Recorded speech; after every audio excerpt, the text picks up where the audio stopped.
예배를 드리기 전 당부의 말씀을 드립니다. 예배를 드리는 동안 마스크를 착용하시고 예배를 드립니다. 모든 예배 순서 동안 자리에서 앉아서 예배를 드리겠습니다. 다 함께 묵상 기도하심으로 주일 예배를 하나님께 드립니다.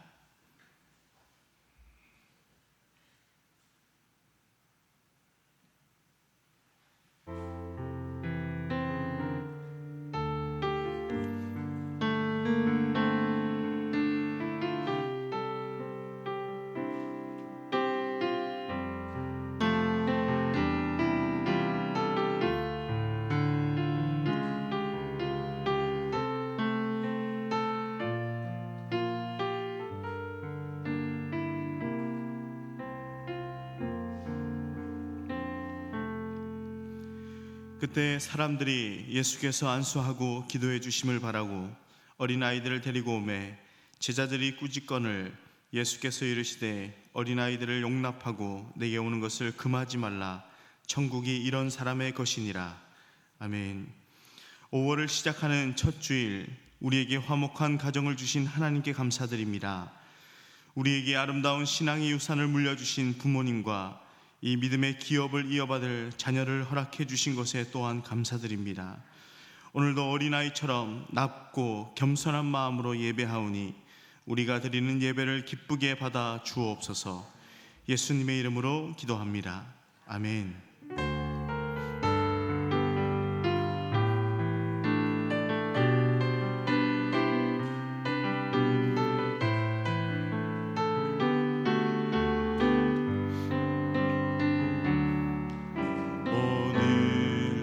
이곳에 계신 성령님, 우리에게 말씀하시고 우릴 가르치소서.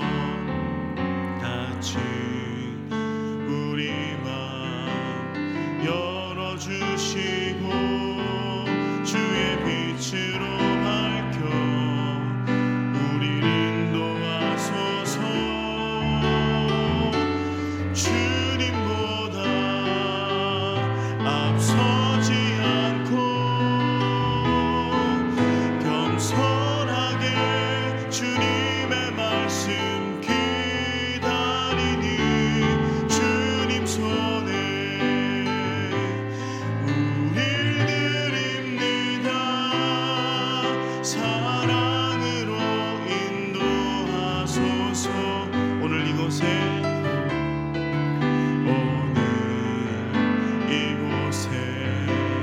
계신 성령님, 우리에게 말씀하시고 우릴 가르치소서.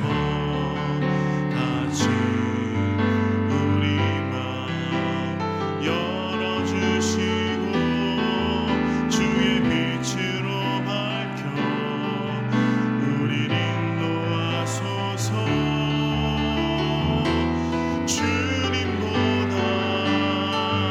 앞서지 않고 겸손하게 주님의 말씀 기다리니 주님 손에 우릴 드립니다. 사랑으로 인도하소서. 우리의 죄들을 침묵 가운데 하나님께 고백합니다.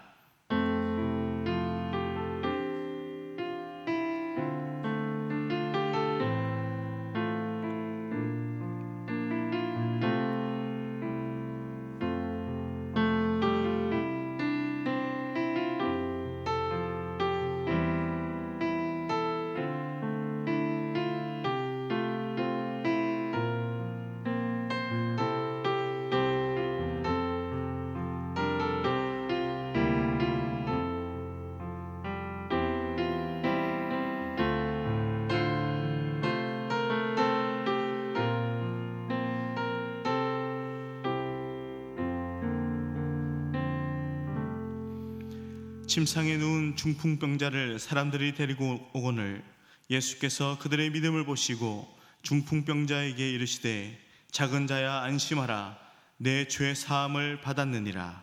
아멘. 사도신경으로 우리의 신앙을 고백합니다. 나는 전능하신 아버지 하나님, 천지의 창조주를 믿습니다. 나는 그의 유일하신 아들 우리 주 예수 그리스도를 믿습니다. 그는 성령으로 잉태되어 동정녀 마리아에게서 나시고 본디오 빌라도에게 고난을 받아 십자가에 못 박혀 죽으시고 장사된 지 사흘 만에 죽은 자 가운데서 다시 살아나셨으며 하늘에 오르시어 전능하신 아버지 하나님 우편에 앉아 계시다가 거기로부터 살아있는 자와 죽은 자를 심판하러 오십니다. 나는 성령을 믿으며 거룩한 공교회와 성도의 교제와 죄를 용서받는 것과 몸의 부활과 영생을 믿습니다. 아멘.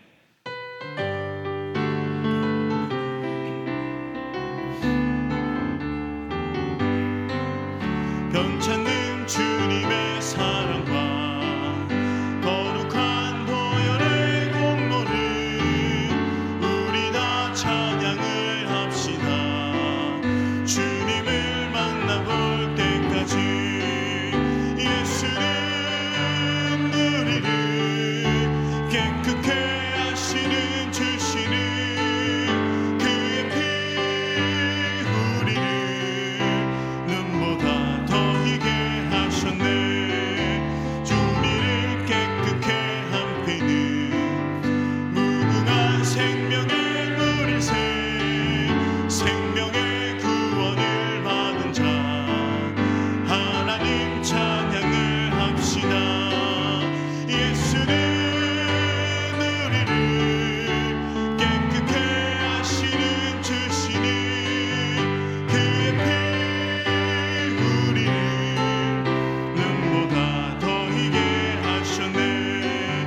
주님의 거룩한 보혈을 날마다 입으로 간증해 담대히 싸우며 나가세. 천국에 들어갈 때까지 예수는 우리를 깨끗게 하시는 주시니 그의 피 우리를 눈보다 더 희게 하셨네. 십자가 단단히 붙잡고 날마다 이기며 나가세. 머리에 멸관 쓰고서 주 앞에 찬양할 때까지 예수는 우리를 깨끗게 하시는 주시니 그의 피 우리를 눈보다 더 희게 하셨네.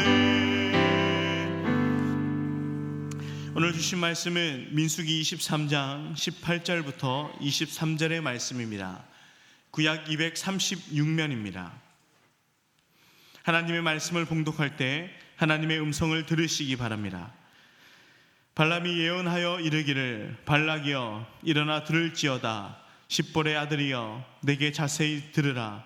하나님은 사람이 아니시니 거짓말을 하지 않으시고 인생이 아니시니 후회가 없으시도다. 어찌 그 말씀하신 바를 행하지 않으시며 하신 말씀을 실행하지 않으시랴. 내가 축복할 것을 받았으니 그가 주신 복을 내가 돌이키지 않으리라. 야곱의 허물을 보지 아니하시며 이스라엘의 반역을 보지 아니하시는도다. 여호와 그들의 하나님이 그들과 함께 계시니 왕을 부르는 소리가 그 중에 있도다. 하나님이 그들을 애굽에서 인도하여 내셨으니 그의 힘이 들소와 같도다. 야곱을 해할 점술이 없고 이스라엘을 해할 복술이 없도다. 이때 야곱과 이스라엘에 대하여 논할진대 하나님께서 행하신 일이 어찌 그리 크냐 하리로다. 아멘. 함께 기도하겠습니다. 하나님, 지금 이 시간 이 말씀 앞에 서서 이 언약의 말씀이 우리의 삶의 기준이 될 수 있도록 도와주시고 이 언약의 말씀을 붙잡고 우리의 믿음이 바르게 세워지는 시간 될 수 있도록 주님 도와주시옵소서. 성령 하나님께서 우리를 지금도 지켜주시고 또 이후로도 우리의 모든 삶까지 인도하시고 보호해 주시기를 구하며 예수님의 이름으로 감사하며 기도하옵나이다. 아멘. A.W. 토저의 책인 하나님을 바로 알자라는 책이 있습니다. 이 하나님을 바로 알자라는 책에 토저가 이런 글을 남깁니다. 좀 읽어드리겠습니다. 거룩하신 하나님을 아는 지식이 줄어들면서 우리에게 문제가 생겼습니다.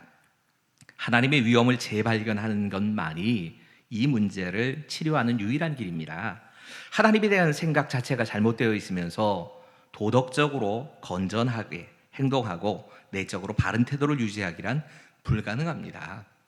우리가 하나님에 대한 생각이 이 현대인들이 이 하나님에 대한 생각 자체가 자꾸 틀어져 가고 그리고 왜곡되어져 가면서 결국에는 우리의 삶에도 문제가 생겼다는 겁니다. 가장 큰 문제는 건전하고 바른 태도를 유지하면서 사는 것, 이게 사실 불가능해졌다는 겁니다.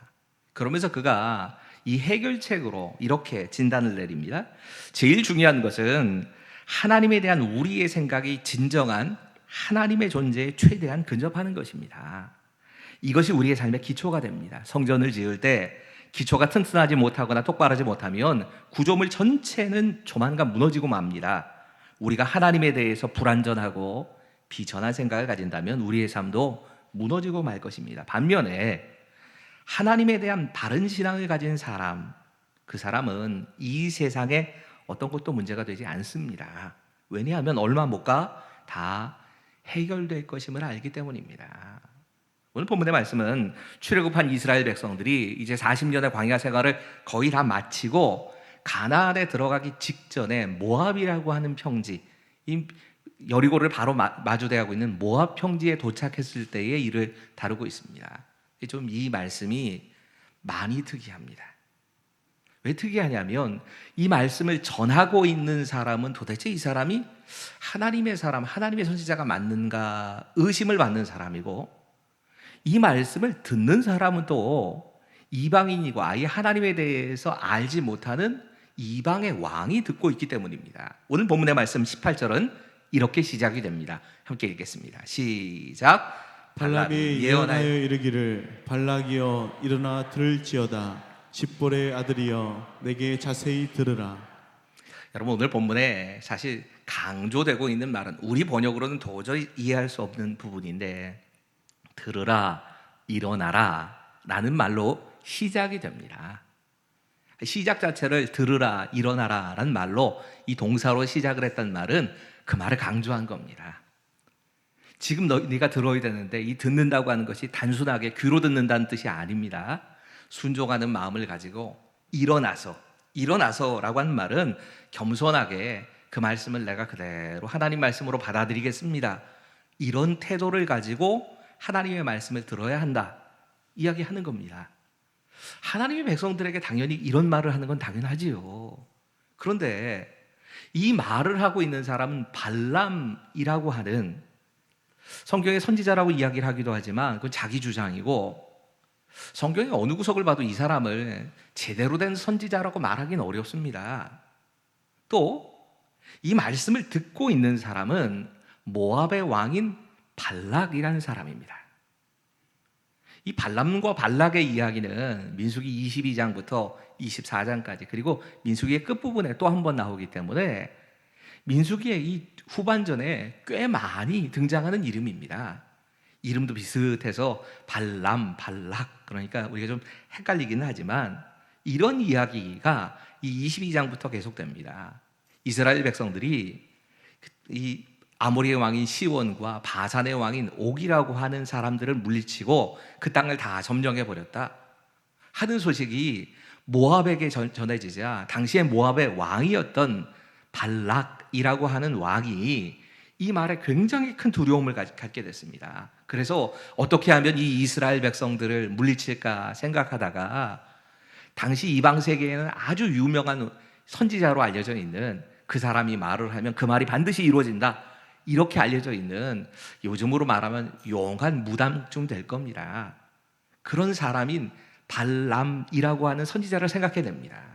그래서 이 선지자에게 가서 이스라엘 백성을 좀 저주해달라 거래를 하는 겁니다.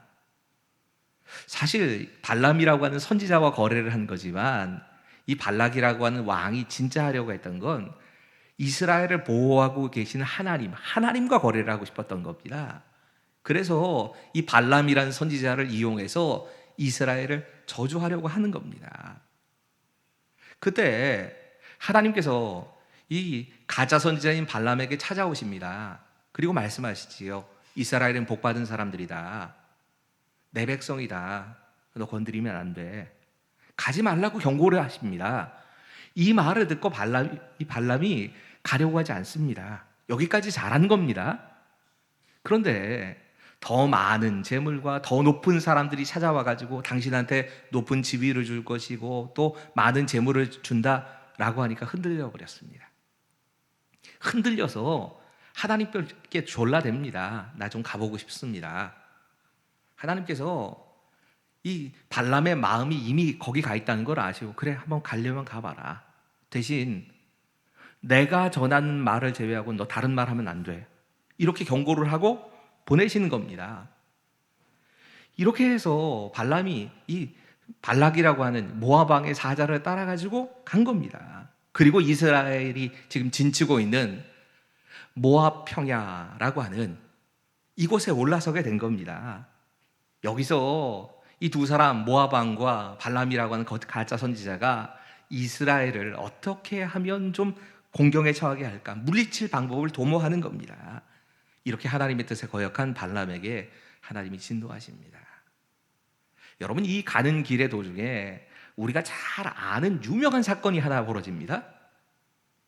발람이라고 하는 가짜 선지자가 이스라엘을 저주하기 위해서 떠나가는 그 길에 하나님께서 나귀에게 이 재앙의 천사를 보게 하십니다. 재앙의 천사가 발람이라는 선지자를 죽이겠다고 딱 서 있는 걸 보고 나귀가 꼼짝도 하지 않으니까 이 가짜 선지자가 나귀를 막 때리지요. 그러자 역사상 그 이후에도 없고 그 이전에도 없던 특별한 사건이 벌어집니다. 나귀가 입을 연 겁니다. 창조주이신 하나님께서 오죽 답답했으면 이 나귀의 입을 열어서 선지자라고 불리는 발람이라는 사람을 꾸짖게 하십니다. 이 일이 발람 선지자 얘기입니다. 이랬으면 정신 차려야 되는데 이쯤에서 정신 차려서 좀 다시 원위치로 돌아가거나 아니면 하나님이 하신 말씀만 전하겠다 그러고 끝내야 되는데 이스라엘을 저주하기 위해서 이 발람이라는 선지자가 몇 차례 시도를 합니다. 3번을 시도합니다. 오늘은 그 두 번째 저주하기 위해서 시도했던 이야기 그 와중에 있는 겁니다. 처음에는 이스라엘 전체가 내려 보이는 산꼭대기로 올라갑니다. 이 산꼭대기에 올라가서 이스라엘 모든 백성에게 저주를 내리기 위해서 하나님께 제사를 드리고 그리고 하나님을 힘입어 가지고 이스라엘을 저주하려고 하는데 하나님이 입을 막아버리시는 겁니다. 저주의 예식을 자기는 치루했다고 한 거였는데 하나님은 오히려 발람이란 사람의 입에 이스라엘 백성들을 축복하는 말을 하게 하시는 겁니다. 이러고 포기를 해야 되는데 이 모압의 왕 발락이라고 하는 사람이 굉장히 집념이 강했습니다. 어떻게 해서든지 이스라엘을 저주해야만 한다. 그래야 우리가 산다 생각을 해서 아마 지금 이 선지자 발람이라는 선지자가 이스라엘 전체를 다 보니까 너무 숫자가 많으니까 기가 질려서 그 저주의 말을 못했을 거다 짐작을 하고는 이스라엘의 일부분 끝부분만 보이는 지점으로 다시 이동을 하는 겁니다. 소빔이라고 하는 들에서 다시 한번 7개의 단을 쌓고는 거기에서 또 한 번 저주하기 위해서 이스라엘을 하나님께 제사를 드리는 겁니다. 이 여호와라고 하는 신의 마음을 녹여서 어떻게 해서든지 이스라엘을 저주하고야 말겠다 이런 생각을 한 겁니다. 여러분, 이 발람이나 혹은 발락이라고 하는 모압의 왕은 치성을 잘 드리면 하나님도 마음을 열고 자신들이 원하는 대로 움직여 주실 것이라고 생각을 했던 겁니다. 하나님과 거래를 하려고 했던 겁니다. 하지만 여전히 하나님은 축복의 말씀을 이스라엘 향해서 바라게 하신 겁니다. 여러분, 여기에 우리가 찾아야 할 첫 번째 메시지가 있습니다. 하나님이 어떤 분이신가? 함께 읽지요. 시작.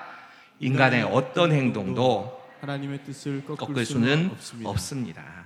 여러분, 어떤 사람들은 핍박이나 또 하나님에 대해서 분명히 대적하는 말들, 방해하는 걸 통해서 그런 방법을 통해 하나님의 뜻을 꺾으려는 사람들이 있습니다. 대부분 예수를 믿지 않는 사람들, 그리고 불신자들 가운데도 기독교에서 아주 강하게 대적하는 사람들이 주로 이렇게 합니다. 그런데 예수를 믿는 우리도 지금 여기 발람이나 발락과 같은 태도로 보일 때가 있습니다. 하나님이 기뻐하실 만한 일이다 생각하는 것을 해드립니다. 그럼 속으로 무슨 생각을 하냐면, 내가 이렇게 하나님이 기뻐하시는 일을 하니까 하나님이 내가 원하는 걸 해주실 거야, 이렇게 생각을 합니다.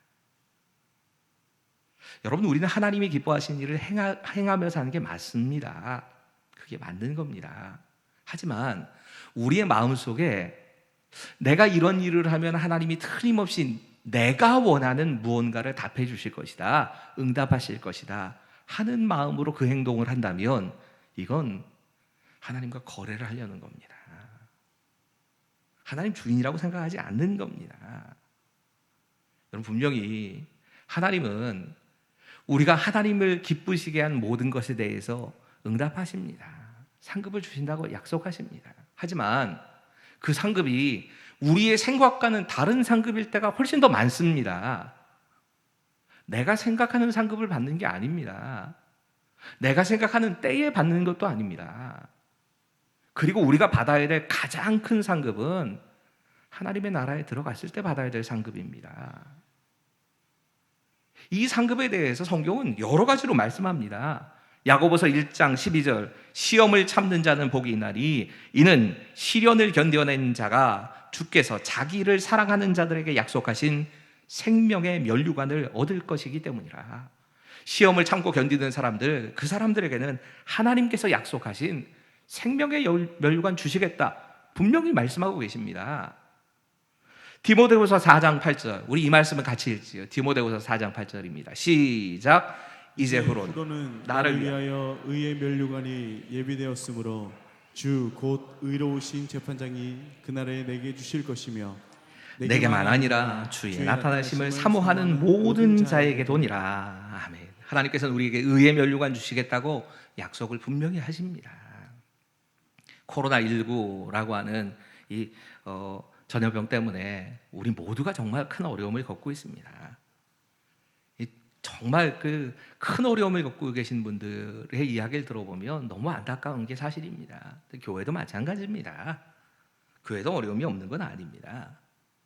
여러분, 대체적으로 아시겠지만 저는 가능하면 헌금에 대한 이야기를 설교 중에도 잘 안 하고, 또 헌금이 사용되는 부분에서도 저는 될 수 있는 한 손을 떼려고 합니다. 애씁니다.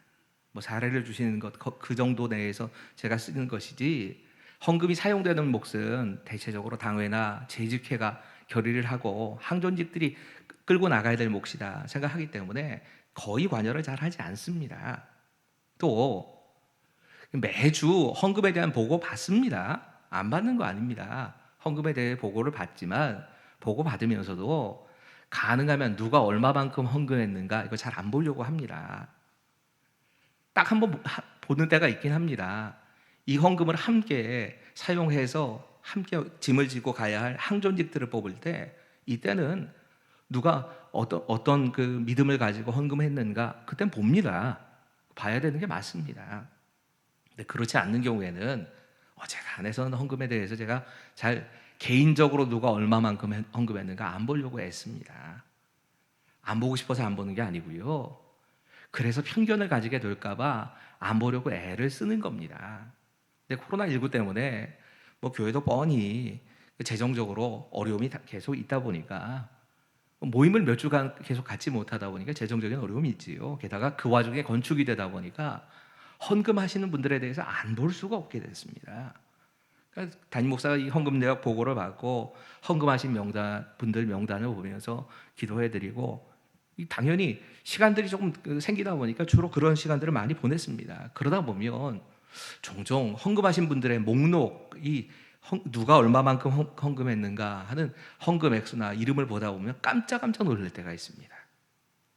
물론 특히나 건축 헌금 같은 경우에 작정을 안 하신 분들이 꽤나 큰 믿음을 가지고 이렇게 헌금을 하신 경우도 있고, 이분이 이렇게까지 헌금하셨어 라고 놀랄 만큼 믿음으로 헌금을 하시는 분들이 있습니다. 근데 특히나 가정을 신방하면 알지 않습니까? 이 가정이 재정적으로 얼마나 어려운가 하는 걸 뻔히 아는데 그 가정의 형편을 생각한다면 도무지 이해가 안 될 정도로 큰 헌금을 뭐 건축을 위해서건 혹은 아니면 다른 헌금을 하시는 경우를 이 명단에서 보게 되면 그때마다 솔직한 마음으로 그 성도님께 좀 전화라도 드려서 격려하고 또 어떤 면에서 좀 위로도 해드리고 하는 그런 말을 하고 싶은 때가 수없이 많습니다. 진짜 많습니다.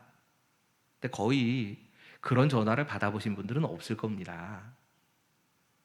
몇 번이고 수화기를 들었다 놓으면서 무슨 생각을 하냐면 이 땅에서 이분들이 진짜 하나님의 상급을 받아야 될 것은 하나님 나라에 가서 받아야 되는데 이 땅에서 목사가 칭찬하고 다른 사람들이 알아주는 것 이런 것으로 실제 하나님께 받아야 될 상급을 깎아먹는 것이 된다는 걸 알기 때문에 그게 실제이기 때문에 받아야 될 하늘의 상급은 하나님께 받아야 된다는 걸 아니까 이거 전화기를 들었다가도 다시는 올 때가 많습니다.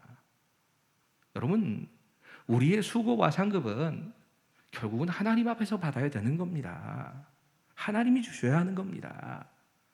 우리가 또 기억해야 되는 건 이 일을 내가 이렇게 행동함으로 하나님께서 이렇게 갚아주실 것이다 라는 생각으로 하나님과 거래하려고 하는 마음으로 하는 헌신과 그런 헌금들이 있습니다. 이건 하늘의 상급이 못 됩니다. 하늘의 상급으로는 안 쌓입니다. 우리가 무슨 하나님을 램프의 요정인 진이 취급을 하면서 내가 이거 해드릴 테니까 하나님 이렇게 답을 주세요. 이건 하나님과 거래하려고 하는 겁니다. 반드시 기억하셔야 합니다. 하나님은 우리의 어떤 행동이나 말, 어떤 다른 것을 통해서도 하나님의 뜻을 굽히지 않으십니다. 하나님의 뜻은 반드시 이루어집니다. 오늘 본문에서 찾아보게 되어지는 또 하나의 하나님의 성품은 이런 것입니다. 함께 읽지요. 시작. 하나님은 반드시 말씀하신 것을 실행하시는 분이십니다. 오늘 본문의 말씀 19절의 말씀까지 같이 읽지요. 시작. 하나님은 사람이 아니시니 거짓말을 하지 않으시고 인생이 아니시니 후회가 없으시도다. 어찌 그 말씀하신 바를 행하지 않으시며 하신 말씀을 실행하지 않으시랴. 아멘. 오늘 본문은 하나님과 사람을 비교하면서 하나님과 사람이 어떻게 다른가 하는 것에 대해서 이야기합니다. 제일 먼저 강조하고 있는 건 하나님과 사람의 차이점은 하나님은 거짓말 안 하신다. 또 하나님은 후회가 없으시다. 이렇게 말씀합니다. 이 거짓말하지 않는다라고 번역되어진 말이 이전 번역에는 시건하지 않으신다라고 번역되어 있었지요. 이거 시건한다는 말은 그냥 허튼 말, 빈말이나 거짓말 이걸 다 포함하는 말입니다. 하나님께서는 빈말을 그냥 툭툭 던지시거나 거짓말을 하시는 분이 아니라는 겁니다. 사람은 그럴 수 있지만 하나님은 후회하지 않으신다고 말합니다. 여러분 이 후회하다라고 번역된 네이트네함이란 단어가 좀 특이한 단어입니다. 이 단어는 후회하지 않다, 한탄하다 뭐 이런 뜻도 있지만 이 뉘우치다 또는 뜻을 돌이킨다라고 하는 의미도 있습니다. 그러니까 하나님께서 후회가 없으시다는 말은 하나님께서 어떤 일을 하시고 나서 내가 잘못했다, 내가 그렇게 해서는 안 됐었는데 그리고 뜻을 돌이키시는 일이 없는 분이란 얘기입니다. 사람은 잘 그 일을 최선을 다해서 이렇게 진행을 해갔다 할지라도 후회하는 일이 많습니다. 목사도 마찬가지입니다. 그때 그러지 않았어야 되는데 하고 후회할 일이 많은 게 인간입니다. 하지만 하나님은 이런 게 없으시다는 겁니다. 여러분이 본문의 상황을 한번 생각해 보십시오. 여기 거짓말을 하지 않으신다, 빈말이 없으시다 라고 하는 이 말이 어떤 뜻일까? 본문을 보면 우리가 좀 이해가 됩니다. 지금 발람이라고 하는 선지자가 몇 차례나 제사를 드리면서 하나님의 마음을 움직이려고 합니다. 이스라엘을 저주해달라고. 근데 그때 하나님께서는 벌써 수백 년 전의 일입니다. 아브라함과 약속하시고 야곱과 약속하셨던 그 약속의 말씀을 기억하시면서 이 백성은 복을 받을 백성이야. 그 언약을 기억하시고 이스라엘 백성에게 복 주신다고 이렇게 답을 하신 겁니다. 하나님은 뜻을 정하시면 그 뜻을 바꾸지 않으시는 분입니다. 하나님은 반드시 말씀하시면 그걸 실행하시는 분이십니다. 이 사람과 사람 사이의 약속이라고 하면 가장 먼저 떠올리게 되는 건 사실은 결혼식입니다. 어찌 하다 보니까 어제도 그 결혼식이 또 그리고 돌아오는 토요일에도 결혼식이 저희 교인들 자녀의 결혼식이 있어서 두 쪽 다 이렇게 주례를 부탁하셔서 연이어서 하게 됐습니다. 연이어서 하면서 결혼식에 대한 생각을 좀 많이 해봅니다. 결혼식에 있어서 제일 중요한 순서가 뭘까? 여러분, 결혼식에 있어서 제일 중요한 순서는 어찌 생각하면 신랑과 신부가 내가 이렇게 살겠습니다 라고 하는 서약의 시간입니다. 약속, 아주 변하지 않는 약속이라고 해서 서약이라고 부르는 거 아닙니까? 인생의 정말 중요한 출발점인 이 결혼식은 이 약속에서부터 시작이 되는 겁니다. 내가 저 사람하고 비가 오나 눈이 오나 평생을 함께, 그 사람이 아프거나 건강하거나 내가 언제나 그와 함께 하겠다라고 하는 것을 서로가 서로에게 약속하는 시간인 겁니다. 그런데 이게 잘 지켜지지 않는다는 것을 오늘 사회에서는 우리가 많이 보고 있습니다. 평생을 언제나 함께 하겠다라고 약속했던 부부가 쉽게 그 약속을 깨고 결혼이 깨지는 경우들을 우리가 많이 봅니다. 사실 쉬운 일도 아닙니다. 적어도 부모와 함께 사는 수십 년의 시간 동안에 살아온 환경도 다르고 생각도 다르고 문화도 다르고 여러 가지 것들이 다른 이 두 사람이 함께 서로에게 마음을 맞춰서 평생을 함께 살아간다는 게 절대로 쉬운 일은 아닐 겁니다. 여러분, 결혼식을 하면서 서약할 때 언제나 보지만 결혼 서약하는 이 신랑과 신부가 거짓말로 서약하는 경우는 없습니다. 저는 이 결혼 서약하는 이 두 사람을 보고 있으니까 이 두 사람의 눈에 진짜 진심이 담겨 있습니다. 나는 절대로 평생 이 한 여자만 사랑하면서 살겠다. 이 한 남자만을 내 남편으로 생각하고 살겠다. 아주 굳게 결단을 합니다. 하지만 사람의 서약은 깨질 수가 있는 겁니다. 여러분, 그리스도인들이 왜 예배 예식으로 그리고 또 목사를 주례로 세우면서 서약을 하느냐? 그건 그 약속이 단지 사람과 사람 사이의 약속이 아니고 이 자리에 함께 있는 여러 증인들 앞에서 하는 약속만이 아니고 하나님을 사이에다 두고 하나님 앞에 서약한다는 의미입니다. 물론 이 말은 한편으로는 내가 하나님하고 한 약속이기 때문에 그 약속을 깨트리지 않겠다 하고 내가 아주 강하게 결단을 하는 겁니다. 그런 의미도 있습니다.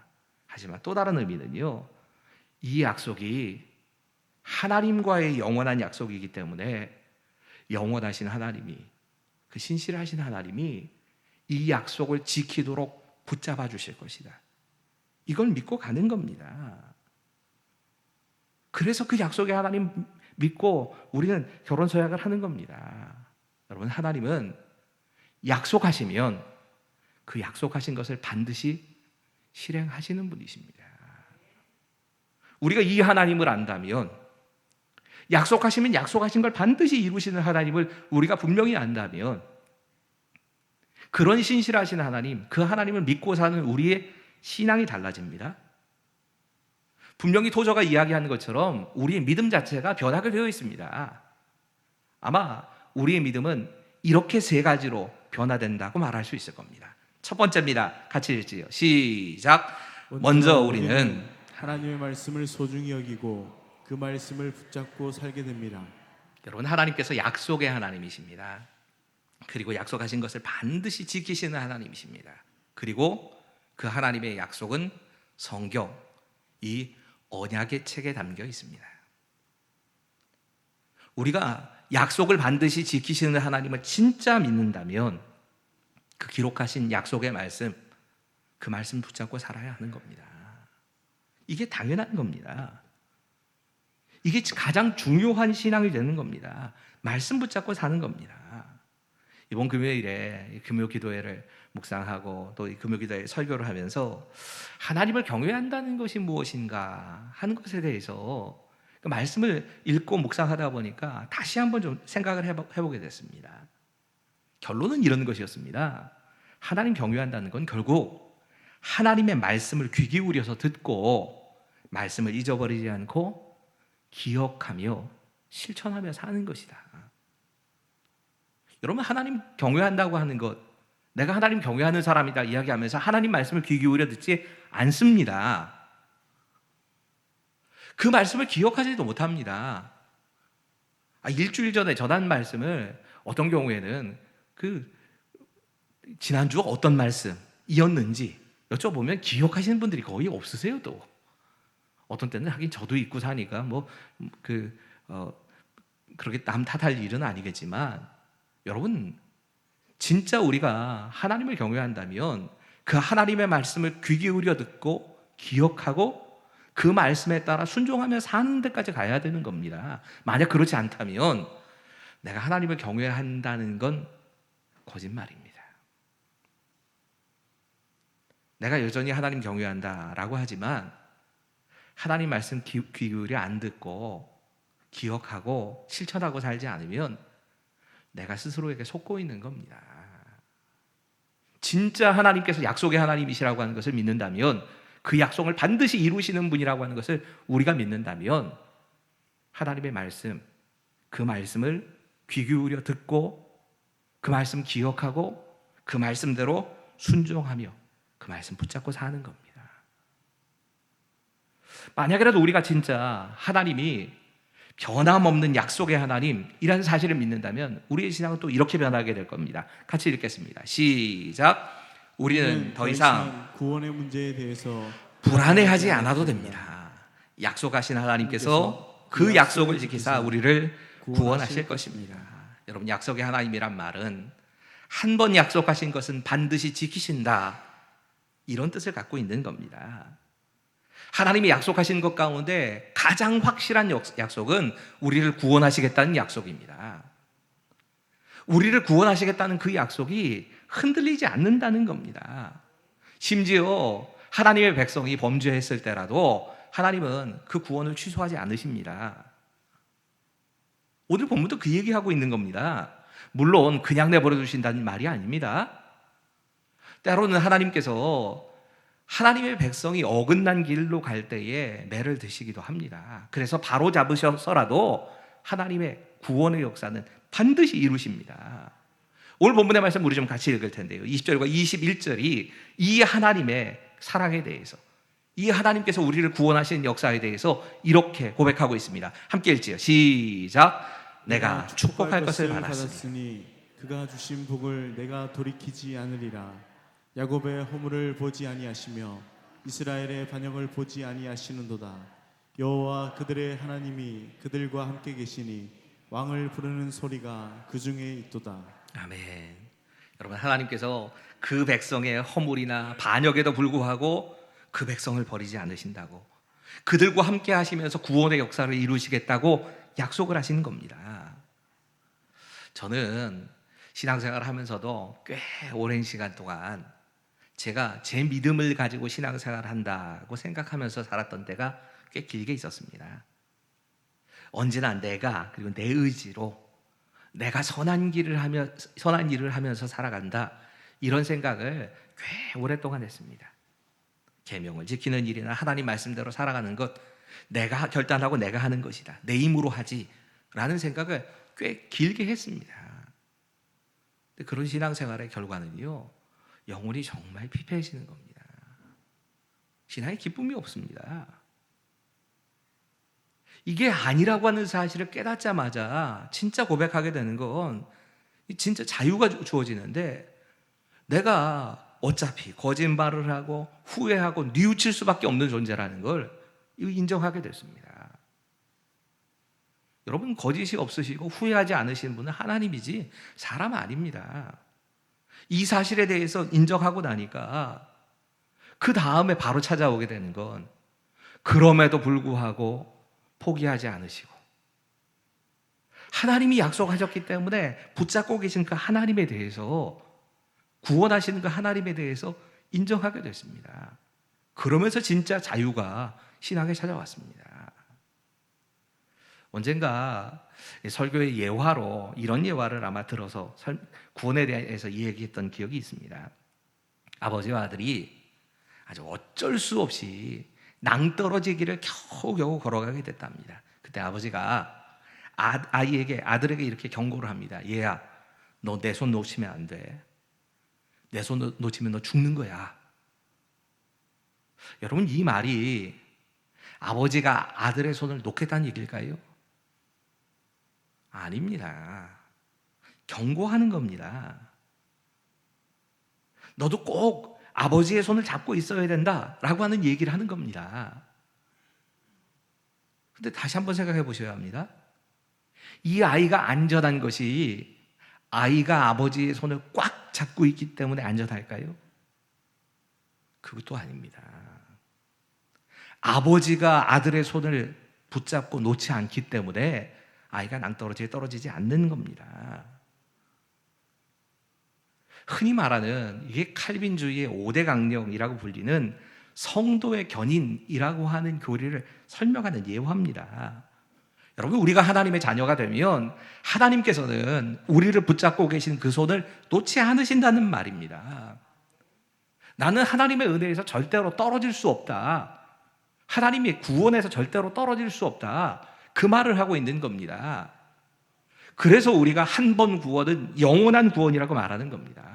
한번 따라해 보실까요? 한 번 구원은 영원한 구원이다. 여러분, 한 번 우리가 구원을 받고 하나님의 자녀가 되면 중도에 구원을 잃어버리거나 빼앗기거나 스스로 포기하거나 이게 불가능하다는 얘기입니다. 내가 잘나서가 아닙니다.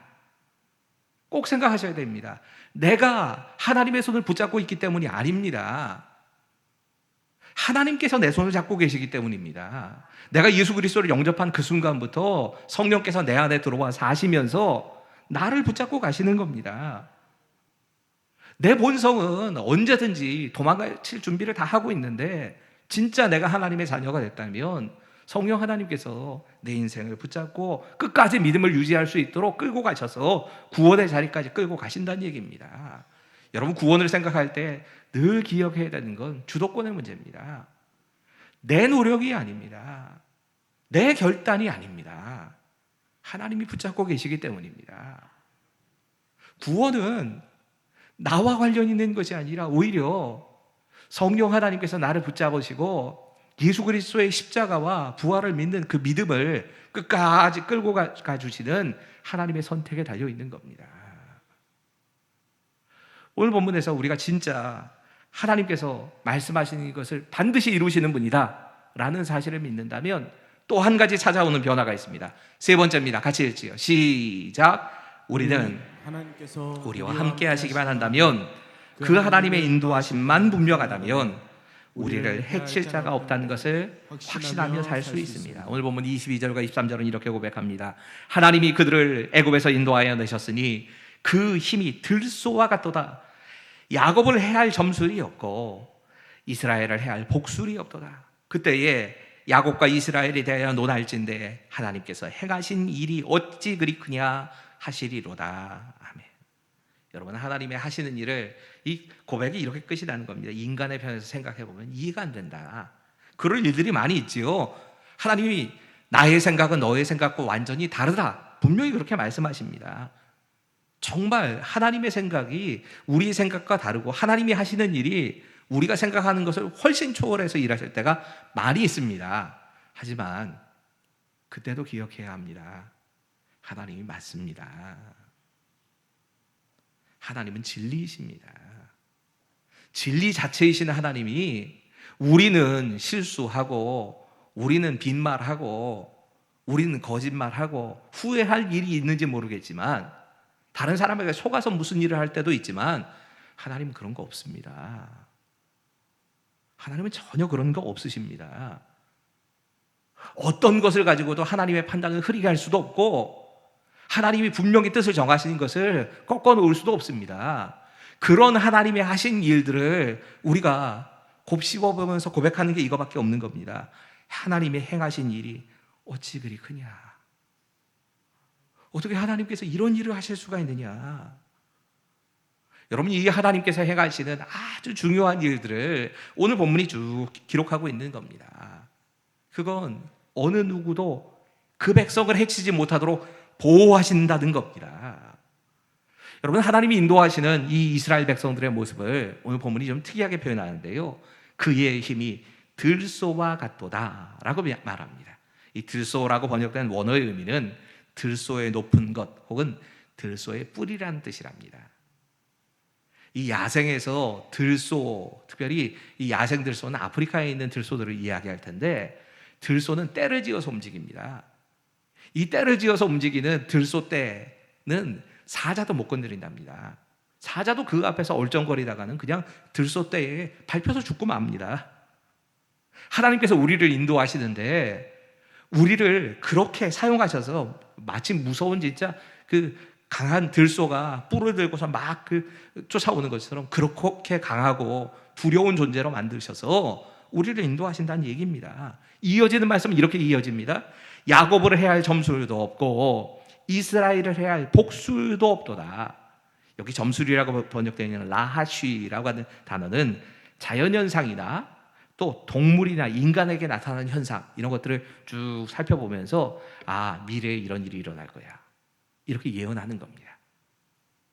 반면에 이 복술이라고 번역된 케셈이란 단어는 사람의 마음속에 일어나는 환상이 있지요. 이 환상과 같은 것을 통해서 예언하는 것을 이야기했다고 합니다. 그런데 단순히 예언을 하는 게 아니라 이 복술이나 점술이라는 것이 이교도들한테는 어떻게 쓰였냐면 자신들이 할 수 있는 최고의 무기라고 생각했습니다. 그래서 이 복술이나 점술을 사용해서 다른 사람을 저주하고 그 사람을 꼼짝 못하게 하는 이런 힘을 가진 것이 점술이나 복술이라고 생각을 한 겁니다. 근데 이런 점술이나 복술을 가지고 이스라엘을 누군가가 계속 이렇게 저주를 하려고 하는 겁니다. 당시에는 가장 이런 걸 잘 사용해서 다른 사람을 저주할 수 있는 사람, 이렇게 선택된 사람이 모압 왕이 보기에는 발람이라는 선지자였던 겁니다. 그래서 그 발람이라는 선지자를 불러다가 이스라엘을 저주해달라 이렇게 얘기를 했는데 아무 말도 못하는 겁니다. 하나님께서 그 입을 딱 막아버리신 겁니다. 여러분, 이건 우리에게도 일어나는 일입니다. 눈에 보이는 공격이 있을 때도 있고 심리전, 마음속에 찾아오는 공격들도 있을 수 있을 때가 있고, 또 어떤 경우에는 영적으로 아주 강력한 공격들이 우리에게 온다 할지라도 그 어느 것 하나도 진짜 하나님의 택한 백성을 흔들지 못하도록 하나님이 지켜주신다는 얘기입니다.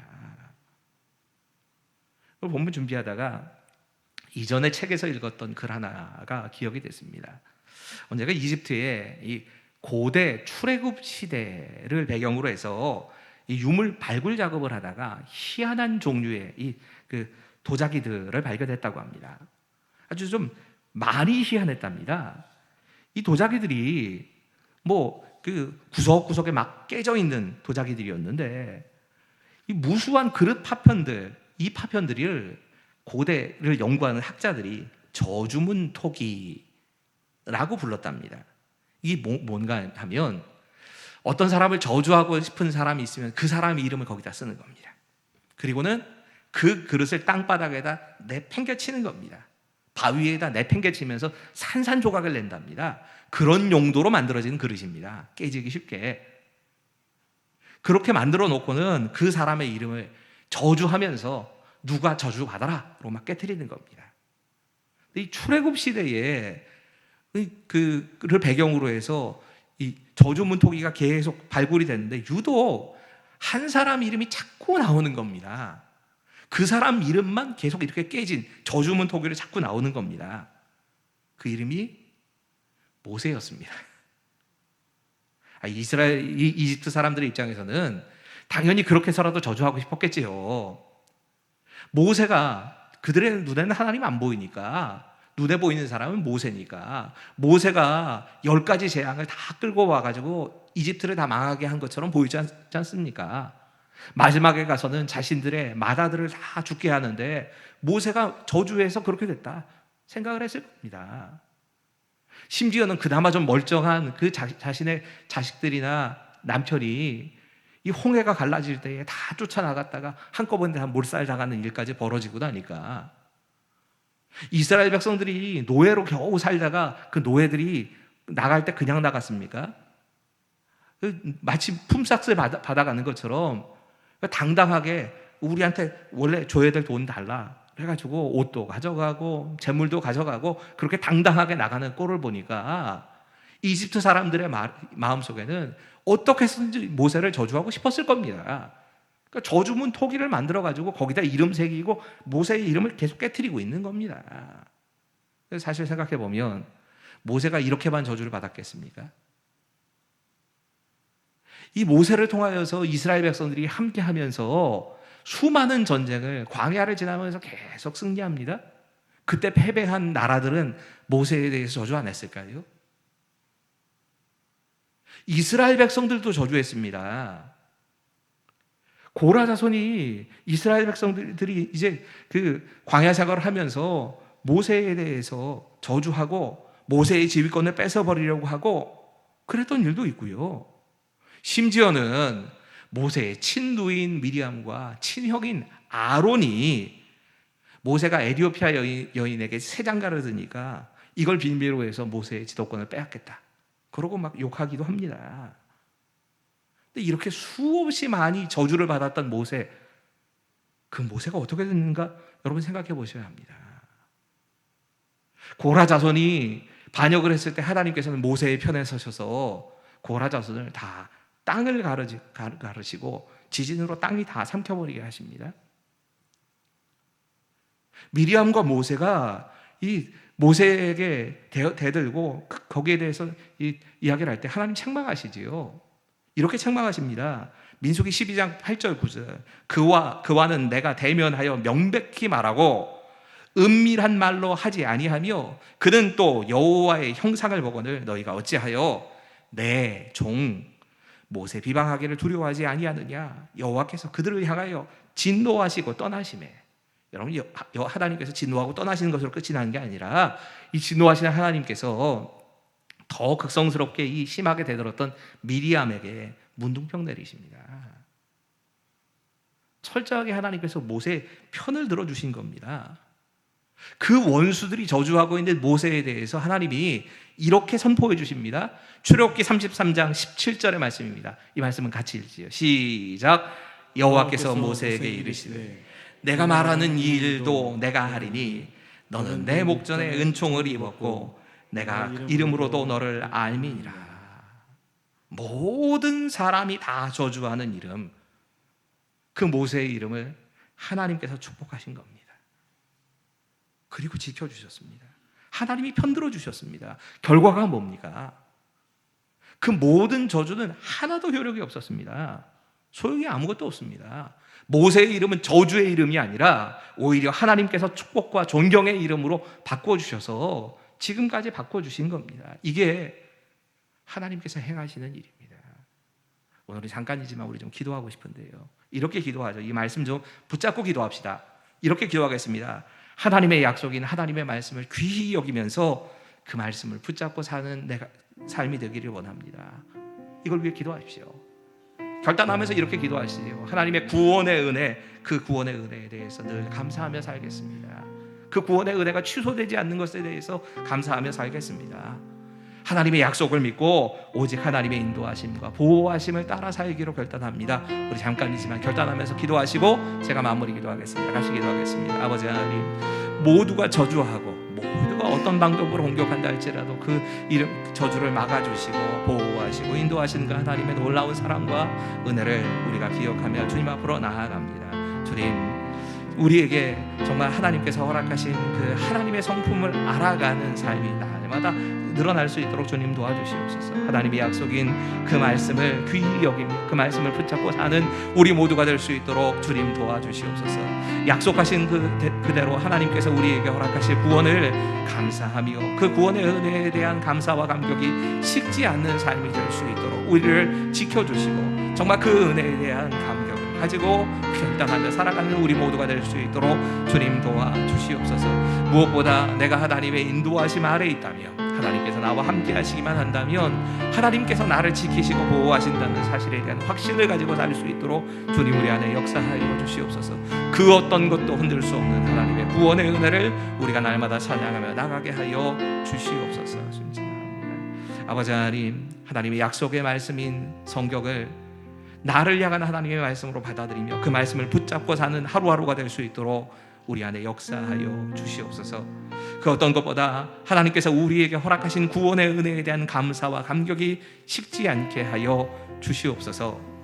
하나님의 약속을 믿고 오직 하나님의 인도하심 따라서 내가 살아간다면 하나님이 늘 나와 함께하고 계시고 나를 보호하신다는 사실을 믿는 믿음을 주시고 그 믿음으로 승리하게 하여 주시옵소서.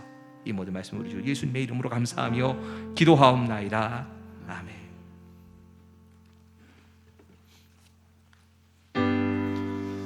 나의 생명 드리니 주여 받아주셔서 세상 살아갈 동안 찬송하게 하소서. 나의 보아 드리니 주여 받아주셔서 하늘나라 위하여 주 뜻대로 쓰소서. 아멘. 하나님, 우리가 서 있는 그 자리에서 하나님을 기쁘시게 하기 위해 몸부림치며 사는 것이 당연하다 생각하고 그 일들을 위해 헌신하며 살겠습니다. 결단하면서 이 예물을 드리오니 우리의 삶과 우리의 모든 것을 함께 받아 주시옵소서. 그 어떤 것보다 하나님의 나라를 바라보며 사는 우리의 삶이 되기를 원합니다.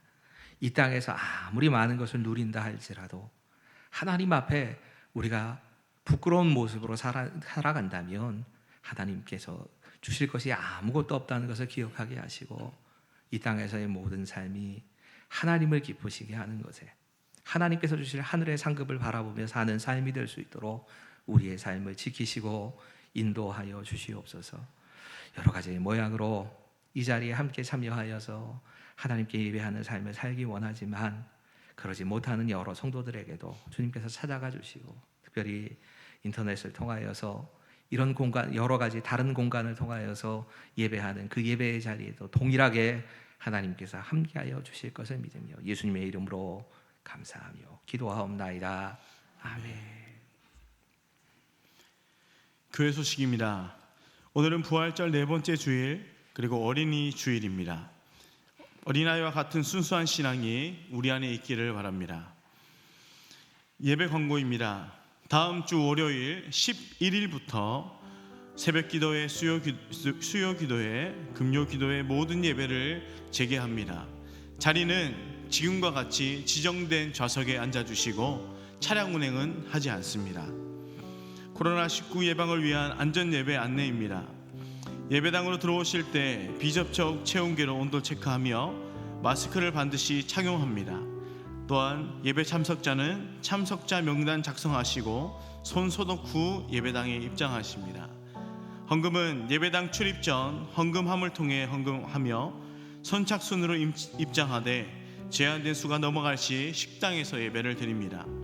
새로 오신 교인은 들어오시거나 나가실 때 꼭 연락 가능한 전화번호를 남겨주시기 바랍니다. 예배를 드릴 때는 예배 인도자를 제외한 모든 사람은 마스크를 착용하며 사회적 거리를 두기 위해 표시된 지정 자리에 앉습니다. 기침할 때는 소매로 가리며 기침을 합니다. 그 외 사항은 교회 공동 식사를 하지 않습니다. 당분간 주일 오전 예배를 제외한 다른 모임은 자제하며 코로나 바이러스 확산의 위험이 있는 차량 운행 중지, 본당으로의 출입은 교회 주차장 쪽 출입구만 사용합니다. 주일 예배와 함께 온라인 예배를 병행하고 있습니다. 발열, 호흡기 증상 및 노약자는 온라인을 통해 예배를 드리시면 됩니다. 온라인 헌금 계좌 안내입니다. 온라인으로 예배 드리시는 분들은 정성껏 준비하신 예물을 아래 보이시는 계좌로 드리시면 됩니다. 교동정입니다. 1교구 2구역 박종영 집사의 장녀 박은영 양의 결혼식이 5월 9일 오후 2시 W스퀘어 8층 채플홀에서 있습니다. 대절된 버스는 12시 반 교회 앞에서 출발하고 교회 차량은 운행하지 않습니다. 계속해서 코로나19 바이러스 예방에 적극적으로 동참해 주시기 바랍니다. 다 함께 5월의 찬양 부르신 후에 담임 목사님의 축도로 예배를 마칩니다.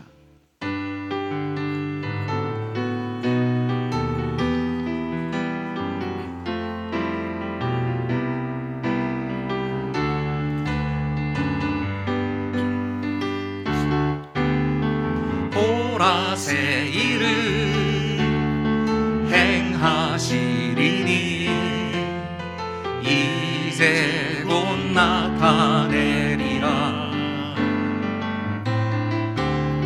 주를 위하여 지으신 백성 주의 찬송 부르게 되리. 광야의 물 솟아나리라. 사막의 꽃 피어나리. 이전 일들을 너희는 기억지 말며 옛적 일들을 생각지도 말라. 보라새 일을 행하시리니 이제 곧 나타내리라. 주를 위하여 지으신 백성 주의 찬송 부르게 되리. 다시 한번 부르시죠. 광야의 물이 광야의 물 솟아나리라. 사막의 꽃이 피어나리. 사막의 꽃 피어나리. 이전 일들을 너희는 기억지 말며 옛적 일들을 생각지도 말라. 보라새 일을 행하시리니 이제 곧 나타내리라. 주를 위하여 지으신 백성 주의 찬송 부르게 되리. 이제는 우리 주 예수 그리스도의 은혜와 하나님의 사랑하심과 성령의 감화 감동 역사 교통하심이 지금 이 자리에 함께 머리를 숙인 우리 모두와 이렇게 함께 자리에는 참석하지 못하지만 영상을 통하여서 예배에 동참하고 있는 모든 성도들과 그들의 삶 가운데 여러 가지의 어려움 가운데서도 하나님을 의지하며 하나님께서 원하시는 대로 삶을 살아가기를 원하는 모든 이 땅의 지체들 한 사람 한 사람 가운데 코로나19라고 하는 이 전염병으로부터 계속적으로 분투하고 있는 세계 여러 곳에 이 일들을 책임지고 담당해 나갈 그런 싸움을 싸우는 모든 분들의 가정과 삶 가운데 지금부터 영원까지 함께 하시기를 간절히 축원하옵나이다. 아멘.